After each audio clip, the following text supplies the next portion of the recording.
Hi! Welcome to Let's Go Kick Ass Today. I'm your host, Vicky Carter. This is a monthly podcast where I chat to inspirational people from the fields of music, adventure and culture. People who basically are really kicking ass and making their own rules in life. So if you want to feel empowered and inspired, you've come to the right place. I've been entertaining really since I've been about 7 years old. Wow. And I played drums and piano, classical piano. And then at 14, we started a band, and I was given the bass guitar to play. Oh, and wow. that was an epiphany for me because it put it on and I went, yes, this is who I am. Oh, that's incredible. And what was it like being the first woman to really conquer the rock world? I can't say that was my motivation because I don't really do gender. Oh, I can actually hear the personal attachment that you've made to this boat. I mean, have you named her? So she came pre-loved, so she came as Poppy. She's red. She very much became part of our team in training. Well, especially when you're on that boat for so long, day in, day out. I mean, did you get used to every nook and cranny of the boat?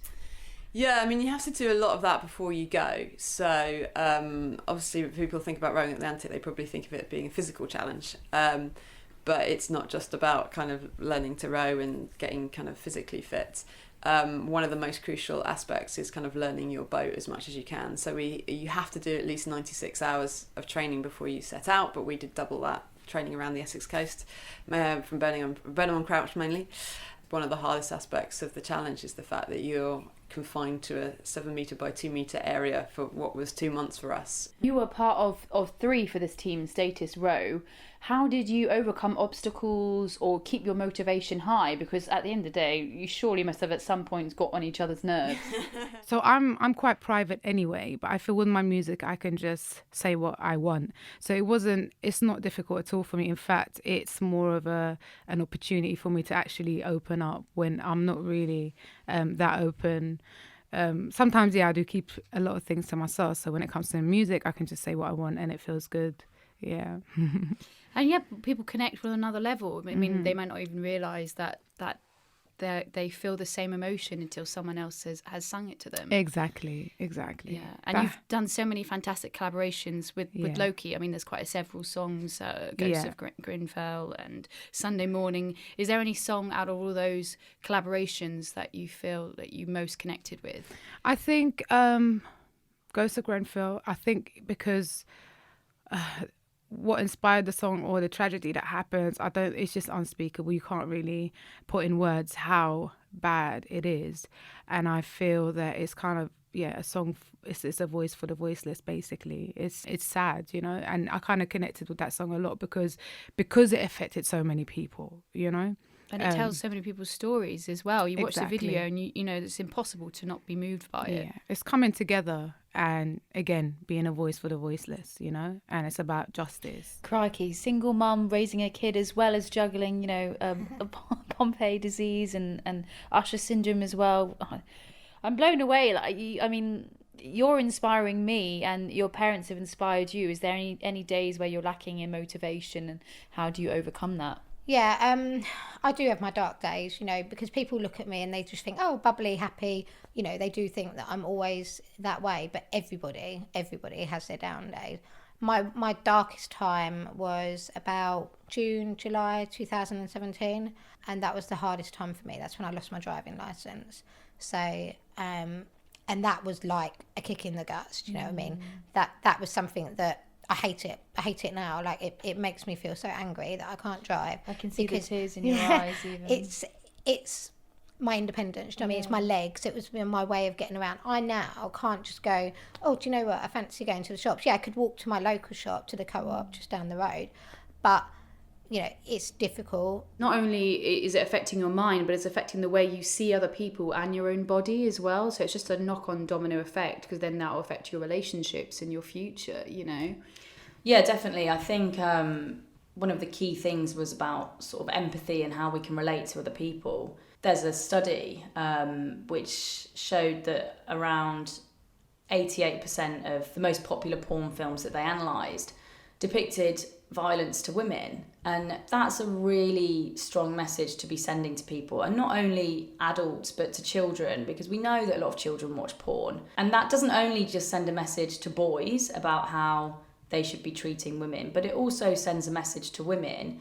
You know, I think it teaches submission in a lot of women, and I think girls grow up thinking that, you know, rough sex is the norm, and that's fine if individuals want to experiment with that and they're happy to do that, but that shouldn't be something which is portrayed as the norm. I'm so happy right now to be on your houseboat. You've given me a little tour of the place and I am inspired. Already you've inspired me to live this nomadic life, but also greener life. And that's one of the main reasons why I've come here to speak to you today, talking about the elephant in the room, climate change. Why is it so important for you to talk about it? Well, actually, talking about climate change is one of the ways that we're going to address the problem. So I think one of the reasons why we haven't taken action so far or recently is because we just don't talk about it. So it's not part of people's daily routines to think about their effect on the planet, and it's not part of, therefore, politicians' manifestos and policies, because it seems that it's kind of down the agenda of the public interest, whereas it should be number one. You know, this is the thing that we all really need to be taking a notice of. Climate change affects everybody and everything. Have you faced any prejudice for not only fronting a band but also being a female musician? Yes, so regularly is the answer. Yes, so I think it was like maybe 2 weeks ago we got an email that was like from our booking agent that said, we're looking for bands to support another band, which is what we normally get, but on this one it was like, do not want female fronted bands. How have those experiences of having bipolar shaped you and your music, and how do you feel now coming off them?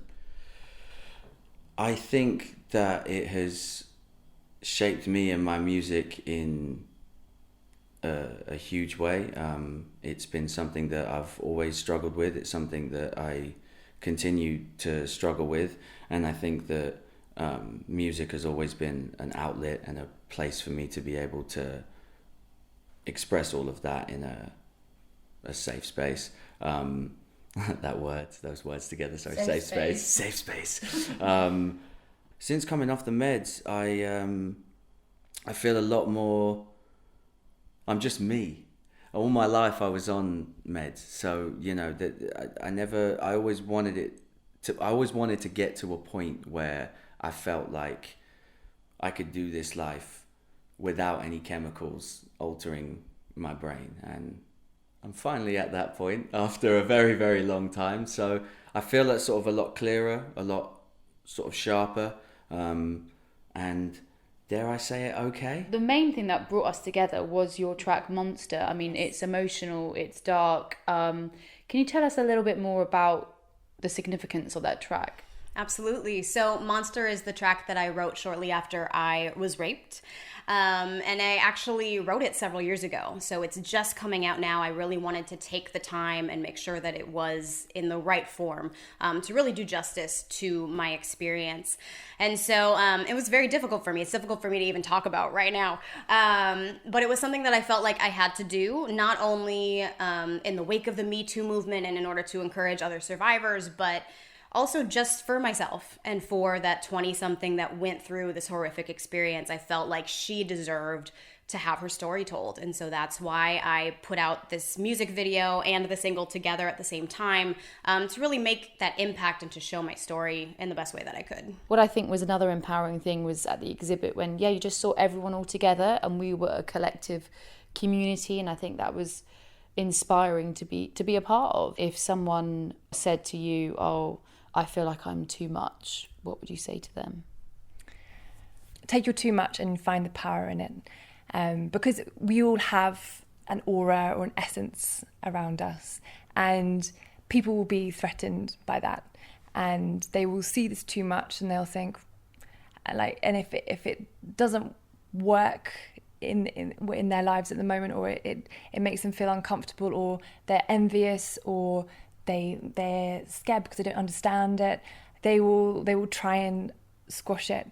But that just shows that that's incredible power, and it's an incredible thing, and love it because no one else has it, not in the same way. And another thing I would say is that if you're feeling isolated and you're too much, or being called too much, is start howling, because then you find your wolf pack and you find the thing. But if you don't ever howl and you don't ever speak up and show the real you. You'll never find people that appreciate that too much and love that too much.